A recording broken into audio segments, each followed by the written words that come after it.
ഈശോ മിശിഹായ്ക്ക് സ്തുതിയായിരിക്കട്ടെ. പ്രിയപ്പെട്ട അനുജന്മാരെ, അനുജത്തിമാരെ, 6-ാം പാഠത്തിൻ്റെ 1-ാം പാർട്ട് കഴിഞ്ഞ ആഴ്ച നമ്മൾ ചർച്ച ചെയ്തു, പഠിച്ചു, ധ്യാനിച്ചു. സെക്കൻഡ് പാർട്ട് ഇന്ന് നമുക്ക് ചർച്ച ചെയ്യാം, പഠിക്കാം.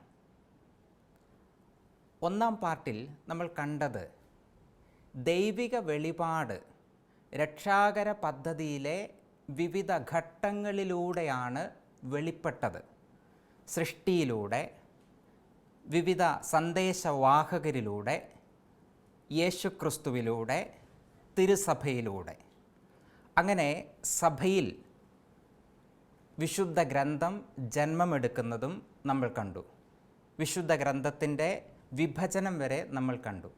അതിൻ്റെ തുടർച്ചയാണ് ഇന്ന് നമുക്ക് പഠിക്കാനുള്ളത്. ദാനിയേൽ ഒരു പെട്ടിക്കട നടത്തുന്നു. അദ്ദേഹത്തിൻ്റെ അപ്പൻ ലൂയി ആരംഭിച്ച പെട്ടിക്കടയാണത്. ഈ പെട്ടിക്കടയും ദാനിയേലും ലോകം മുഴുവനും ശ്രദ്ധിക്കപ്പെട്ടു ഒറ്റ കാരണം കൊണ്ട്. കാരണം എന്തെന്നോ? കർദിനാൾ ബെർഗോളിയോ ഫ്രാൻസിസ് മാർപ്പാപ്പയായി മാറിയപ്പോൾ ലോകം മുഴുവനും ഇവരെ അറിഞ്ഞു. എന്താണ് സംഭവം എന്നറിയോ? കർദിനാൾ ബെർഗോളിയോ എല്ലാ ഞായറാഴ്ചയും അദ്ദേഹത്തിൻ്റെ ന്യൂസ് പേപ്പർ എടുക്കാൻ ദാനിയേലിൻ്റെ കടയിൽ ചെല്ലും. അവിടെ ചെന്ന് അദ്ദേഹത്തോട് സംസാരിച്ച് പത്രം എടുത്ത് തിരിച്ചു വരും. മറ്റ് ദിവസങ്ങളിൽ ഈ പത്രം ഈ ദാനിയേൽ തന്നെ കർദിനാളിൻ്റെ റൂമിൻ്റെ അടുത്ത് ഒരു റബ്ബർ ചുറ്റി അവിടെ കൊണ്ടിട്ടിരിക്കും. എന്നിട്ട് ഈ ദാനിയേൽ പറയാണ്, എൻ്റെ ജീവിതത്തിൽ ഒത്തിരി പേര് ഈ കടയിൽ വന്നു പോകുന്നുണ്ട്, പക്ഷെ ഇതുപോലത്തെ ഒരു മനുഷ്യനെ ഞാൻ കണ്ടിട്ടില്ല. കാരണമുണ്ട്, യേശുക്രിസ്തു എന്താണോ അതാണ് ഈ മനുഷ്യൻ. ഇങ്ങനെ പറയാൻ ഒത്തിരി കാരണങ്ങൾ അദ്ദേഹം പറയുന്നുണ്ട്. 1-2 കാര്യം മാത്രം സൂചിപ്പിക്കാം. ഒന്ന്, 30 ദിവസം പത്രമിട്ട് കഴിയുമ്പോൾ അടുത്ത ഞായറാഴ്ച ഇദ്ദേഹം കർദിനാൾ പത്രം എടുക്കാൻ കടയിൽ വരുമ്പോൾ 30 ദിവസവും ഇദ്ദേഹം പത്രം ചുരുട്ടിക്കൊടുത്ത റബ്ബർ ബാൻഡ് കളക്ട് ചെയ്ത് ഇദ്ദേഹത്തിൻ്റെ കയ്യിൽ കൊടുക്കും. രണ്ടാമത്തെ കാരണം അദ്ദേഹം പറയുന്നത് അത് ദാരിദ്ര്യത്തെക്കുറിച്ച്, സിംപ്ലിസിറ്റിയെക്കുറിച്ച് സൂചിപ്പിക്കാൻ അദ്ദേഹം പറഞ്ഞതാണ്. രണ്ടാമത്തെ കാര്യം, അദ്ദേഹം കോൺക്ലേവ് നടക്കുന്നു, അടുത്ത മാർപ്പാപ്പയെ തെരഞ്ഞെടുക്കാനുള്ള കോൺക്ലേവ്. അതിലേക്ക് പോകുന്നു എന്ന് ദാനിയേലിനോട് പറഞ്ഞു. ഇനി 3 ആഴ്ച കഴിഞ്ഞ് നമുക്ക് കാണാമെന്ന് പറഞ്ഞപ്പോൾ ഈ ദാനിയേൽ പറഞ്ഞു, ഇനി കാണാനൊന്നും പറ്റില്ല, ഇനി റോമിലല്ലേ, മാർപ്പാപ്പയാവാൻ പോവുമല്ലേ എന്നൊക്കെ പറഞ്ഞപ്പോൾ ദാനിയേലിനോട് പറഞ്ഞു, നീ ചുമ്മാ വർത്താനൊന്നും പറയാതെ ഞാൻ പോയിട്ട് വരും. ആൾ മാർപ്പാപ്പയായി തിരഞ്ഞെടുക്കപ്പെട്ടു. വൈകുന്നേരം ദാനിയേലിനൊരു കോള്. അങ്ങേ തലയ്ക്കിൽ നിന്ന് സംസാരിച്ചു, ഞാൻ ബെർഗോളിയോ. അപ്പോൾ ദാനിയേലിന് വലിയ അത്ഭുതമായി. ഇദ്ദേഹത്തിന് ഒരിക്കലും അങ്ങനെ വിളിക്കുമെന്ന് ചിന്തിച്ചില്ല. അതുകൊണ്ട് അദ്ദേഹം തിരിച്ചങ്ങോട്ട് പറഞ്ഞു, ഞാൻ നെപ്പോളിയൻ ബോണോപ്പാർട്ട് എന്ന് പറഞ്ഞപ്പോൾ കർദിനാൾ ബെർഗോളിയോ, ഫ്രാൻസിസ് മാർപ്പാപ്പ ഒന്ന് ചിരിച്ചിട്ട് പറഞ്ഞു, ദാനിയേൽ, ഇത് ഞാൻ തന്നെ. ഞാൻ ഒരു കാര്യം പറയാനാണ് വിളിച്ചത്, ഇനി എനിക്ക് പത്രം ഇടണ്ട, നന്ദിയൊക്കെ പറഞ്ഞ് ഫോൺ വെച്ചു. ഈ അടുത്ത ദിവസങ്ങളിൽ സീറോ മലബാർ സഭയുടെ പരമാധ്യക്ഷൻ കർദിനാൾ മാർ ജോർജ് ആലഞ്ചേരി പിതാവ് ഫ്രാൻസിസ് മാർപ്പാപ്പയെക്കുറിച്ച് വിശേഷിപ്പിച്ചത് ഇതാണ്: യേശുക്രിസ്തുവിൽ വിളങ്ങിയിരിക്കുന്ന സകല പുണ്യങ്ങളും ഫ്രാൻസിസ് മാർപ്പാപ്പയിൽ ഞാൻ കണ്ടു. മലങ്കര സഭയുടെ പരമാധ്യക്ഷൻ ക്ലിമീസ് പിതാവ് സൂചിപ്പിച്ചത് ഇതാണ്: വചനം അനുസരിച്ച് ജീവിതത്തെ ക്രമീകരിക്കുമ്പോൾ യേശുക്രിസ്തുവിനെ പോലെ ജീവിക്കാമെന്ന് പാപ്പ കാണിച്ചു തരുന്നു. പ്രിയപ്പെട്ട അനുജന്മാരെ, അനുജത്തിമാരെ, എങ്ങനെ ഇതേപോലെ ജീവിക്കാം എന്ന് വിശുദ്ധ ഗ്രന്ഥം നമുക്ക് കാണിച്ചു തരും. വചനം, എഴുതപ്പെട്ട ദൈവവചനം നമുക്ക് കാണിച്ചു തരും. നമുക്ക് പഴയ നിയമത്തിലെ സുഭാഷിതങ്ങളുടെ പുസ്തകത്തിലൂടെ ഒരു യാത്ര നടത്തിയാലോ? ഈ പുസ്തകത്തിൽ എങ്ങനെയാണ് നമുക്കിങ്ങനെയൊക്കെ പെരുമാറാൻ സാധിക്കുന്നത്, എന്തു ചെയ്യണമെന്ന് കൃത്യമായി എഴുതി വച്ചിട്ടുണ്ട്. ഒന്ന് എഴുന്നേറ്റ് നിൽക്കാമോ? നമുക്ക് ഈ വചനം ഒന്ന് വായിച്ച് കേൾക്കാം.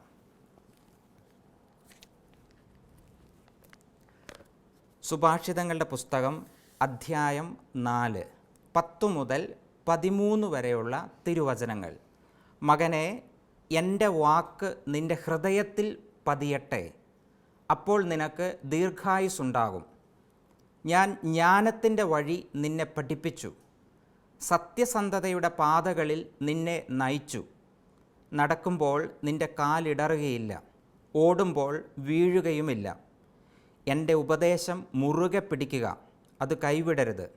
അത് കാത്തു സൂക്ഷിക്കുക, അത് നിൻ്റെ ജീവനാണ്. ദൈവമായ കർത്താവിന് സ്തുതി. പ്രിയപ്പെട്ടവരെ, കൂട്ടുകാരെ, നമ്മൾ വായിച്ചു കേട്ടു, കർത്താവിൻ്റെ ഉപദേശം മുറുകെ പിടിച്ചു കഴിഞ്ഞാൽ എൻ്റെ ജീവിതത്തിൽ ഒരിക്കൽ പോലും നടക്കുമ്പോൾ കാലിടറില്ല, ഓടുമ്പോൾ വീഴില്ല. അതെൻ്റെ ജീവനാണ്. എന്നെ ദൈവത്തിൻ്റെ കരങ്ങളിൽ വഹിക്കും. മാർപ്പാപ്പയുടെ ജീവിതവുമായി നമ്മൾ ബന്ധിപ്പിച്ച് നോക്കുമ്പോൾ ഇത് തന്നെ നമുക്കവിടെ കാണാം. 20 മിനിറ്റ് സമയം നിങ്ങൾ കർത്താവിന് കൊടുക്കണം. കാരണം ഇനി നമ്മൾ കേൾക്കുന്നത് വളരെ പ്രധാനപ്പെട്ട വിഷയം, വിശുദ്ധ ഗ്രന്ഥത്തെക്കുറിച്ചുള്ള പഠനത്തിൻ്റെ തുടർച്ച. ശ്രദ്ധിച്ചിരിക്കാം. നമുക്ക് ഈ വചനം, ഈ പാഠം കൃത്യമായിട്ടും മനസ്സിലാക്കാൻ വേണ്ടി ശ്രമിക്കാം. ആദ്യം നമ്മൾ പഠിക്കുന്നത് ബൈബിളിൻ്റെ കാനോനിക സ്വഭാവത്തെക്കുറിച്ചാണ്. കാനോനികം, ഈ വാക്ക് കേട്ടിട്ടുണ്ടാവാം. കാനോൻ എന്ന വാക്ക് ഗ്രീക്ക് വാക്കാണ്. ഈ കാനോൻ എന്ന ഗ്രീക്ക് വാക്കിൻ്റെ അർത്ഥം അളവുകോൽ, കൃത്യമായി പറഞ്ഞാൽ മുഴക്കോൽ. മുഴക്കോൽ എന്ന് പറഞ്ഞാൽ നിങ്ങൾക്കറിയാം, ആശാരിയുടെ കയ്യിലാണ് മുഴക്കോൽ ഉള്ളത്, അളവുകോൽ. മുഴക്കോൽ എന്ന് തന്നെയാണ് ഇതിൻ്റെ കൃത്യമായ അർത്ഥം. ഇനി ബൈബിളിലെ ദൈവനിവേശിത ഗ്രന്ഥങ്ങളെ കാനോനിക ഗ്രന്ഥങ്ങൾ, ഈ വാക്ക് എന്തിനു വേണ്ടി എടുത്തു വെച്ചു? ആരാണ് ഈ വാക്ക് ആദ്യമായി പ്രയോഗിച്ചത്? ചരിത്രത്തിൽ, സഭാചരിത്രത്തിൽ ഇത് കാണാം. AD 367 അലക്സാണ്ട്രിയയിലെ ബിഷപ്പായ താസിയൂസാണ് കാനോൻ എന്ന വാക്ക് ആദ്യമായി സഭാചരിത്രത്തിൽ ഉപയോഗിച്ചതായിട്ട് നമ്മൾ കാണുന്നത്. ഇനി അളവുകോൽ എന്ന അർത്ഥത്തിൽ മാത്രമല്ല ഇത് ഉപയോഗിച്ചത്. കാരണമുണ്ട്. വിശുദ്ധ പൗലോസ്ലീഹയുടെ പഠനം, ഒന്ന് ഗലാത്യർക്കുള്ള ലേഖനം 6:16, രണ്ടാമത്തത് ഫിലിപ്പിയർക്കുള്ള ലേഖനത്തിലെ 3-ാം അധ്യായം 16-ാം വാക്യം. ഈ രണ്ട് ഭാഗത്തും പറഞ്ഞിരിക്കുന്നത് ഒരു വിശ്വാസിയുടെ, അതായത് ക്രൈസ്തവ വിശ്വാസിയുടെ ജീവിതത്തിൻ്റെ മുഴക്കോലാണ്, അല്ലെങ്കിൽ അളവുകോലാണ്, അതുമല്ലെങ്കിൽ മാനദണ്ഡമാണ് ദൈവവചനം. അതുകൊണ്ട് ഈ കാനൻ എന്ന വാക്ക് ഈ ലേഖനങ്ങളെ, ദൈവനിവേശിത ഗ്രന്ഥങ്ങളെ സൂചിപ്പിക്കാൻ വേണ്ടി എടുത്തു വച്ചു. ഇതിനെ തുടർന്ന് നമ്മൾ കാണുന്നത് AD 797 രണ്ടാം നിക്യ സാർവത്രിക സൂനകദോസ് ബൈബിളിലെ 73 പുസ്തകങ്ങളെ കാനോനിക ഗ്രന്ഥങ്ങൾ എന്ന് നാമകരണം ചെയ്തു എന്നും സഭാചരിത്രത്തിൽ നമുക്ക് കാണാൻ സാധിക്കും. നമ്മൾ അതുകൊണ്ട് ഇപ്പോൾ ശ്രദ്ധിച്ചത് ഇതാണ്. കാനൻ, എന്താണ് കാനൻ? കാനൻ എന്ന് പറഞ്ഞാൽ ദൈവനിവേശിത ഗ്രന്ഥങ്ങളെ വിശേഷിപ്പിക്കാൻ വേണ്ടി സഭ ഉപയോഗിച്ച ഒരു പദം. ഇത് ആണ് നമ്മൾ ഇപ്പോൾ പഠിച്ചത്. തുടർന്ന് നമ്മൾ മുന്നോട്ട് പോകുമ്പോൾ ബൈബിളിൻ്റെ തർജ്ജമകൾ, ട്രാൻസ്ലേഷൻസ് നമ്മൾ കണ്ടു. പഴയ നിയമവും പുതിയ നിയമവും ഒക്കെ എഴുതപ്പെട്ടത് ഏതു ഭാഷകളിലായിരുന്നുവെന്ന്. പുതിയ നിയമം മുഴുവനായിട്ടും ഗ്രീക്ക് ഭാഷയിലാണ്. മത്തായിയുടെ സുവിശേഷം അറമായ ഭാഷയിൽ എഴുതപ്പെട്ടു എന്ന് പാരമ്പര്യമുണ്ട്. പഴയ നിയമം 3 പുസ്തകങ്ങൾ ഒഴികെ, ജ്ഞാനം, 1, 2 രാജാക്കന്മാർ എന്നീ പുസ്തകങ്ങൾ ഒഴികെ മറ്റെല്ലാ പുസ്തകങ്ങളും എഴുതപ്പെട്ടത് ഹീബ്രുവിലാണ്. ഈ ആദ്യം പറഞ്ഞ 3 പുസ്തകങ്ങൾ ഗ്രീക്ക് ഭാഷയിലും എഴുതപ്പെട്ടു. അപ്പോൾ ഇതിൻ്റെയൊക്കെ ട്രാൻസ്ലേഷൻ ആവശ്യമാണ് സാധാരണക്കാരന് മനസ്സിലാക്കാൻ വേണ്ടി. ഈ ട്രാൻസ്ലേഷൻസ് പ്രധാനമായിട്ടും നമുക്ക് പഠിക്കാൻ 3 തർജ്ജമകളെക്കുറിച്ചാണ് നമ്മൾ ഈ പുസ്തകം ഇവിടെ അവതരിപ്പിക്കുന്നത്. ഒന്ന്, നിങ്ങൾ ശ്രദ്ധിക്കുക, സെപ്ത്വജിന്ത് ബൈബിൾ എന്നാണ് ഇത് അറിയപ്പെടുന്നത്. എന്താണ് സെപ്ത്വജിന്ത് ബൈബിൾ? ഹീബ്രു ഭാഷയിൽ എഴുതപ്പെട്ട പഴയ നിയമത്തിൻ്റെ ഗ്രീക്ക് വിവർത്തനമാണ് സെപ്ത്വജിന്ത്. 3 പുസ്തകങ്ങൾ ഒഴികെ ബാക്കിയെല്ലാം എഴുതപ്പെട്ടത് നേരത്തെ നമ്മൾ കണ്ടതാണ്, ഹീബ്രു ഭാഷയിലാണ്. അത് ഗ്രീക്കിലേക്ക് ട്രാൻസ്ലേറ്റ് ചെയ്തു. ഇതാണ് സെപ്ത്വജിന്ത്. എപ്പോഴാണ് പൂർത്തിയായത്? BC 180 ഇതിൻ്റെ ട്രാൻസ്ലേഷൻസ് ഒക്കെ പൂർത്തിയായി. സെപ്ത്വജിന്ത് ബൈബിളിൽ, അതായത് പഴയ നിയമത്തിലെ 46 പുസ്തകങ്ങളും നമുക്ക് കാണാൻ സാധിക്കും. രണ്ടാമത്തെ തർജ്ജമ വുൾഗാത്ത വിശുദ്ധ ജെറോം സമ്പൂർണ്ണ ബൈബിൾ ലത്തീൻ ഭാഷയിലേക്ക് ട്രാൻസ്ലേറ്റ് ചെയ്തു. ഇതിനെയാണ് വുൾഗാത്ത ബൈബിൾ എന്നറിയപ്പെടുന്നത്. 3, പെഷീത്ത ബൈബിൾ സുറിയാനി ഭാഷയിലേക്ക് ട്രാൻസ്ലേറ്റ് ചെയ്തതാണ് പെശീത്ത ബൈബിൾ എന്നറിയപ്പെടുന്നത്. ഇനി നമ്മൾ ഉപയോഗിക്കുന്ന മലയാള ബൈബിൾ നിങ്ങൾ ശ്രദ്ധിച്ചിട്ടുണ്ടോ? ബൈബിൾ ട്രാൻസ്ലേറ്റ് ചെയ്യുമ്പം എന്തൊക്കെ കാര്യങ്ങൾ ശ്രദ്ധിക്കണം? ഒന്ന്, സഭ പറയുന്നത് മൂലഗ്രന്ഥത്തോട് വിശ്വസ്തത പുലർത്തണം. വിശ്വസ്തത പുലർത്തിയിട്ടുണ്ടെങ്കിൽ മാത്രമേ സഭ അംഗീകാരം നൽകുകയുള്ളൂ. ഇംപ്രിമാത്തൂർ നിങ്ങൾക്ക് കാണാം. നമ്മുടെ കയ്യിലുള്ള വിശുദ്ധ ഗ്രന്ഥം, POCയിൽ നിന്നും വന്ന വിശുദ്ധ ഗ്രന്ഥം, KCBC ബൈബിൾ കമ്മീഷൻ പ്രസിദ്ധീകരിച്ച ഈ ബൈബിളിൽ നിങ്ങൾ തുറക്കുന്ന സമയത്ത് ഇതിൻ്റെ ഇംപ്രിമാത്തൂർ എന്ന് നിങ്ങൾക്ക് കാണാം. 3-ാമത്തെ പേജിൽ ഇംപ്രിമാത്തൂർ എന്ന് പറഞ്ഞ് അവിടെ കൊടുത്തിട്ടുണ്ട്. Mar George Punnakottil, KCBC Bible commission chairman, imprimatur. ഇങ്ങനെ സഭ ഔദ്യോഗികമായി അംഗീകരിച്ച വിശുദ്ധ ഗ്രന്ഥം മാത്രമേ ഉപയോഗിക്കാവൂ എന്ന് സഭ വിശ്വാസികളോട് ആഹ്വാനം ചെയ്യുന്നു. കാരണം ഇത് മൂലഗ്രന്ഥത്തോട് നീതി പുലർത്തിയിട്ടുണ്ട്. എന്താണോ ദൈവിക വെളിപാട് അത് കൃത്യമായി പകർന്നു തരാൻ ഈ ട്രാൻസ്ലേഷൻസ്, ഈ തർജ്ജമകൾ നമ്മളെ സഹായിക്കും.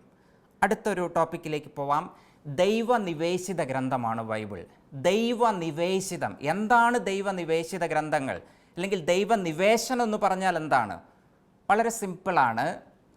വിശുദ്ധ ഗ്രന്ഥത്തിലെ വിവിധ പുസ്തകങ്ങൾ വിവിധ ആൾക്കാർ എഴുതിയതാണ്, നമുക്കറിയാം. 73 പുസ്തകങ്ങളുടെ സമാഹാരമാണ് ബൈബിൾ. ഈ പുസ്തകത്തിൻ്റെ രചനയിൽ ഏർപ്പെടുന്ന സമയത്ത് ഗ്രന്ഥകർത്താവിനെ പരിശുദ്ധാത്മാവ് സ്വാധീനിച്ചു, പ്രചോദിപ്പിച്ചു എന്നതാണ് ദൈവനിവേശനം. പരിശുദ്ധാത്മാവിൻ്റെ നിവേശനം, പരിശുദ്ധാത്മാവിൻ്റെ സഹായം ഗ്രന്ഥകർത്താവിന് കിട്ടിയിട്ടുണ്ട് എന്നാണ് സഭ പഠിപ്പിക്കുന്നത്. ഇതിനെയാണ് ദൈവനിവേശനം എന്നറിയപ്പെടുന്നത്.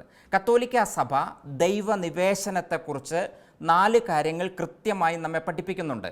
ദൈവനിവേശനത്തെക്കുറിച്ച് ഒന്ന്, സഭ പഠിപ്പിക്കുന്നത് വിശുദ്ധ ഗ്രന്ഥങ്ങളുടെ രചനയിൽ പരിശുദ്ധാത്മാവിൻ്റെ വ്യക്തമായ പ്രചോദനം രചയിതാക്കൾക്ക് ലഭിച്ചിട്ടുണ്ട്. ഒന്ന്. രണ്ടാമത്തെ കാര്യം, ദൈവാത്മാവിൻ്റെ പ്രചോദനത്താൽ എഴുതപ്പെട്ടതായതുകൊണ്ട് ദൈവം ആഗ്രഹിച്ചത് മാത്രമേ വിശുദ്ധ ഗ്രന്ഥത്തിൽ വന്നിട്ടുള്ളൂ. ആത്മാവ് പ്രചോദിപ്പിച്ച് എഴുതിയതുകൊണ്ട്, ദൈവാത്മാവിൻ്റെ പ്രേരണയാൽ എഴുതിയതുകൊണ്ട് കൃത്യമായും ദൈവം ആഗ്രഹിക്കുന്നതേ വന്നിട്ടുള്ളൂ. 3, ദൈവികമായ വിഷയങ്ങളിലെ പ്രബോധനങ്ങളിൽ വിശുദ്ധ ഗ്രന്ഥത്തിന് തെറ്റുപറ്റില്ല. ദൈവികമായ കാര്യങ്ങളിൽ വിശുദ്ധ ഗ്രന്ഥത്തിന് തെറ്റുപറ്റില്ല. വിശുദ്ധ ഗ്രന്ഥത്തിൻ്റെ ലക്ഷ്യം ദൈവത്തെക്കുറിച്ചും ദൈവരാജ്യത്തെക്കുറിച്ചും പഠിപ്പിക്കലാണ്, മറ്റു ചരിത്രങ്ങൾ പഠിപ്പിക്കലല്ല എന്ന് നമ്മൾ ചിന്തിക്കണം. സയൻസ് പഠിപ്പിക്കലല്ല, ഹിസ്റ്ററി പഠിപ്പിക്കലല്ല. അതൊക്കെ ഗ്രന്ഥകാരൻ എഴുതിപ്പോകുമ്പം അദ്ദേഹം ഇതിന് കൂടെ അങ്ങ് ചേർത്ത് പോകുന്നു എന്ന് മാത്രമേ ഉള്ളൂ. സഭയുടെ ലക്ഷ്യം ദൈവത്തെക്കുറിച്ചും ദൈവരാജ്യത്തെക്കുറിച്ചും ആൾക്കാർക്ക് ബോധ്യപ്പെടുത്തി കൊടുക്കുക. 4, ഗ്രന്ഥരചയിതാക്കൾ അവരുടേതായ ഒരു ശൈലി ഉപയോഗിച്ചിട്ടുണ്ട്. സുവിശേഷങ്ങളിൽ നിങ്ങൾ ശ്രദ്ധിച്ചാൽ യോഹന്നാൻ്റെ ശൈലി വ്യത്യസ്തമാണ്, മർക്കോസിൻ്റെ ശൈലി, ലൂക്കായുടെ ശൈലി, ഇതൊക്കെ വളരെ വ്യത്യസ്തമായിട്ട് നമുക്ക് കാണാം. വ്യത്യസ്തമായ ഭാഷാശൈലിയും ദൈവശാസ്ത്ര ആശയങ്ങളും ഇവരെ സ്വാധീനിച്ചിട്ടുണ്ട്. ഇതാണ് ബൈബിൾ ദൈവനിവേശിത ഗ്രന്ഥം എന്ന ഭാഗത്ത് സഭ നമ്മളെ പഠിപ്പിക്കുന്ന 4 കാര്യങ്ങൾ.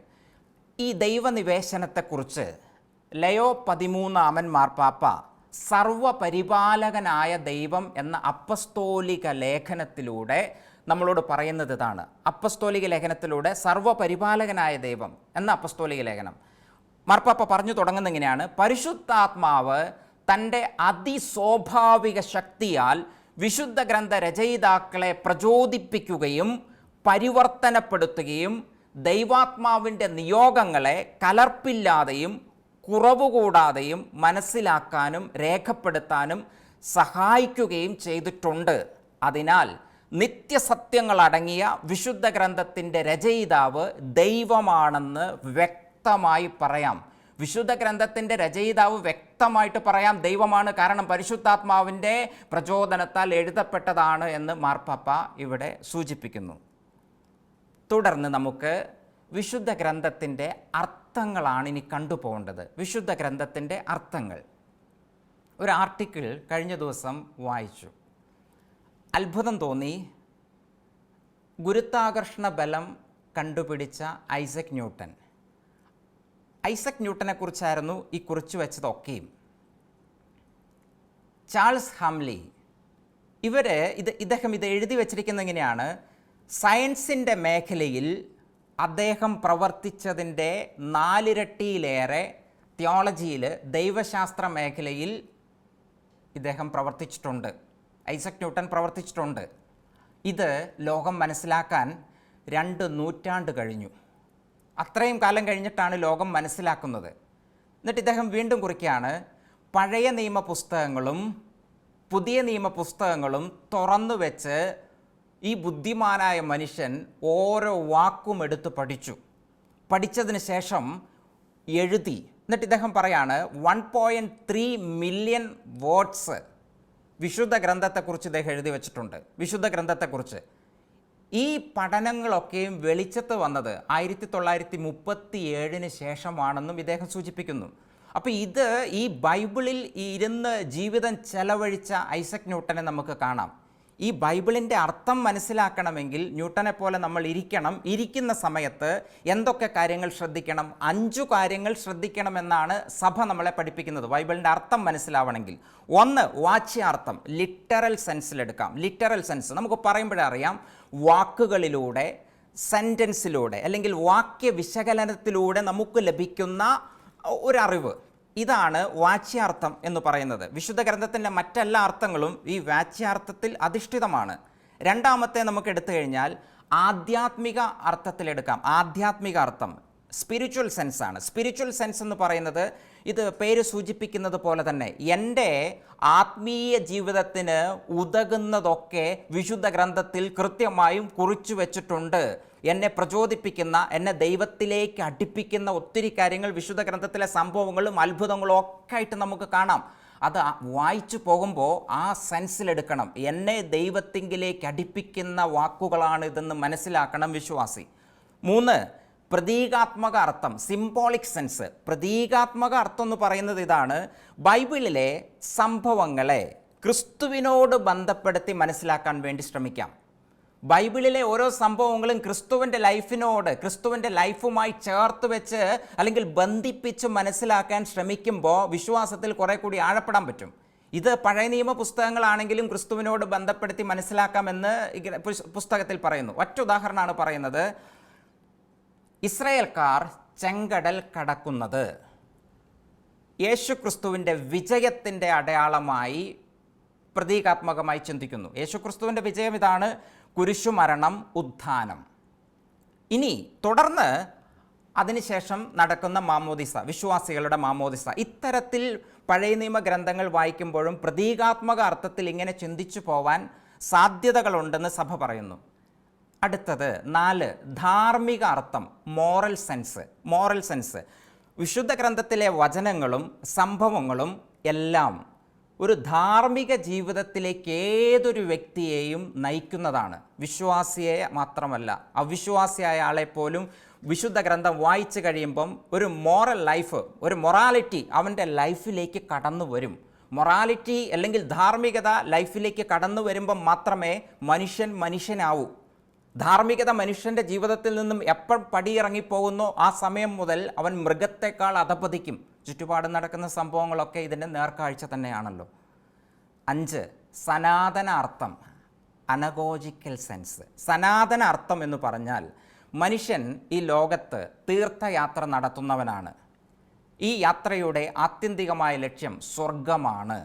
സ്വർഗോന്മുഖമായ യാത്രയെ മുൻപിൽ കണ്ടുകൊണ്ട് വിശുദ്ധ ഗ്രന്ഥഭാഗങ്ങളെ മനസ്സിലാക്കാനുള്ള ഒരു ശ്രമം, അതാണ് ഈ സനാതന അർത്ഥം എന്ന് പറയുന്നത്.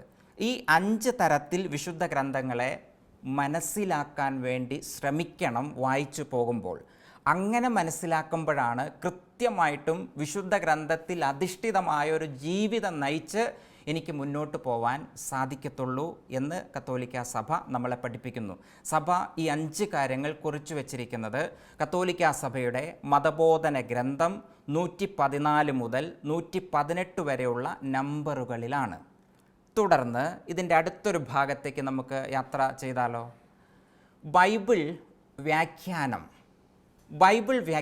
ഇവിടെയാണ് പലപ്പോഴും പല തെറ്റിദ്ധാരണകളും സംഭവിക്കുന്നത്.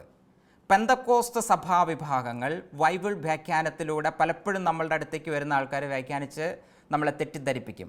വിവിധ സെക്റ്റുകൾ വ്യാഖ്യാനത്തിൽ പലപ്പോഴും നമ്മളെ തെറ്റിദ്ധരിപ്പിക്കുന്നു. സഭയ്ക്ക് വളരെ കൃത്യമായ പഠനങ്ങൾ ഈ മേഖലയിലുണ്ട്. ദേയി വെർബം 12ാമത്തെ ഖണ്ഡിക ബൈബിൾ വ്യാഖ്യാനിക്കുമ്പോൾ പ്രധാനമായും 3 കാര്യങ്ങൾ ശ്രദ്ധിച്ചിരിക്കണമെന്ന് കൃത്യമായും വിശ്വാസികളെ ഓർമ്മിപ്പിക്കുന്നു. ഒന്ന്, വിശുദ്ധ ഗ്രന്ഥങ്ങൾ മുഴുവൻ്റെയും ഉള്ളടക്കത്തിലും ഐക്യത്തിലും ശ്രദ്ധ പതിപ്പിക്കണം. 73 ഗ്രന്ഥങ്ങളുടെ സമാഹാരമായ ബൈബിളിലെ പുസ്തകങ്ങൾ വ്യത്യസ്തമാണ്, വ്യത്യസ്ത ആൾക്കാർ രചിച്ചതാണ്. എങ്കിലും എല്ലാ പുസ്തകങ്ങളും വായിച്ചു നോക്കുമ്പോൾ ഒരു കാര്യം വിശ്വാസിക്ക് മനസ്സിലാവും, ഇതിൻ്റെയൊക്കെ പ്രതിപാദനം, ഉള്ളടക്കം വ്യത്യസ്തതയുള്ളതല്ല. ഉള്ളടക്കം സെയിമാണ്. എല്ലാം ഉള്ളടക്കം വ്യത്യസ്തതയില്ലാതെ സെയിമാണ്, ഒരേപോലെ തന്നെ പോവാൻ ഒറ്റ കാരണം മാത്രമേ ഉള്ളൂ. ഇത് എഴുതിയത് നേരത്തെ ലയോ 13 മാർപ്പാപ്പ പറഞ്ഞതുപോലെ ദൈവമാണ്, പരിശുദ്ധാത്മാവ് പ്രചോദിപ്പിച്ച് കുറിക്കപ്പെട്ടതാണ്. അതുകൊണ്ടാണ് ഇത് ഇങ്ങനെ സംഭവിച്ചത്. അതുകൊണ്ട് വ്യാഖ്യാനിക്കുമ്പോൾ ഈ 73 പുസ്തകങ്ങളുടെ ഉള്ളടക്കം മനസ്സിലുണ്ടാവണം. ഇത് മനസ്സിൽ സൂക്ഷിച്ചിട്ടേ വ്യാഖ്യാനിക്കാൻ പാടുള്ളൂ. ഒരു ഭാഗം മാത്രം അടർത്തിയെടുത്ത് വ്യാഖ്യാനിക്കരുത്, സഭ പറയുന്നു. 2, സഭ മുഴുവൻ്റെയും സജീവ പാരമ്പര്യത്തിൻ്റെ അടിസ്ഥാനത്തിൽ വ്യാഖ്യാനിക്കണം. അതായത് ദൈവിക വെളിപാടിൽ യേശു ക്രിസ്തുവിൽ പൂർത്തിയായി. അതിനുശേഷം അപ്പസ്തോലന്മാരാകുന്ന അടിത്തറമേൽ സഭ സ്ഥാപിക്കപ്പെട്ടു. ലിഖിത രൂപത്തിലായത് വിശുദ്ധ ഗ്രന്ഥം. അലിഖിതമായി കുറേയധികം കാര്യങ്ങൾ അവിടെ നിൽക്കുന്നു. അതാണ് ട്രഡീഷൻ, പാരമ്പര്യം. സ്ക്രിപ്ചർ ആൻഡ് ട്രഡീഷൻ, ഇത് രണ്ടും ഒന്നിച്ച് പോകണം. വിശുദ്ധ ഗ്രന്ഥം വ്യാഖ്യാനിക്കുമ്പോൾ വിശുദ്ധ ഗ്രന്ഥത്തിലുള്ള കാര്യങ്ങൾക്ക് മാത്രം പ്രാധാന്യം കൊടുത്ത് സഭയുടെ പാരമ്പര്യങ്ങളെ പാടെ അവഗണിച്ച് കഴിഞ്ഞാൽ വലിയ അപകടം ഉണ്ടാവും.